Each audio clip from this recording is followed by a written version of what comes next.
És una banca que els seus principis són la transparència, la participació democràtica, el dret al crèdit, no el privilegi del crèdit, sinó el dret al crèdit, i sent tots molt conscients de les conseqüències no econòmiques de les nostres decisions econòmiques. Es fa una avaluació ètico-social i ambiental en la que es mereix tot aquest tipus d'impactes per assegurar que el projecte compleix els criteris de FIARE i els criteris de transformació social.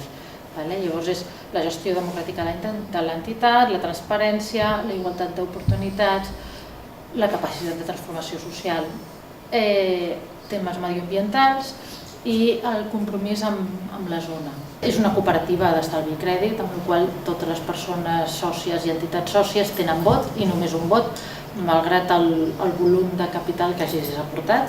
A tota banca popular i ètica el número de socis és 40.000, quasi 41.000 persones, i amb això hem aconseguit que es facin 9.100 préstecs, és a dir, entitats i projectes finançats, i el número de préstecs concedits estem a 1.000 milions.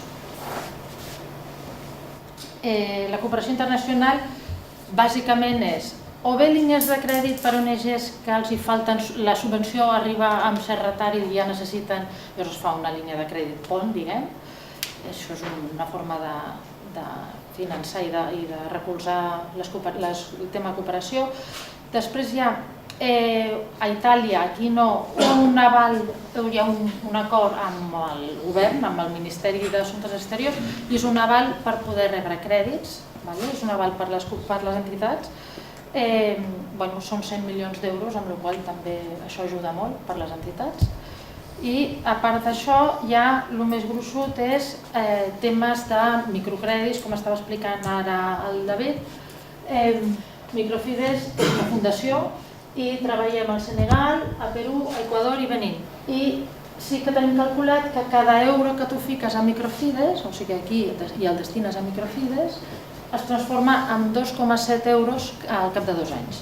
Els nostres fons sempre van destinats a dones. Les entitats poden treballar tenir clients que són homes i dones, però els nostres fons són destinats a les dones.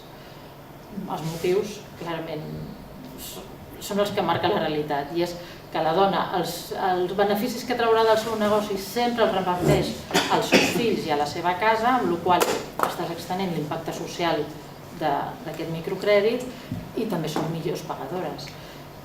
Són les persones més vulnerables d'aquella societat, doncs són les que més volem recolzar. Per transformar la realitat s'ha de ser molt creatiu.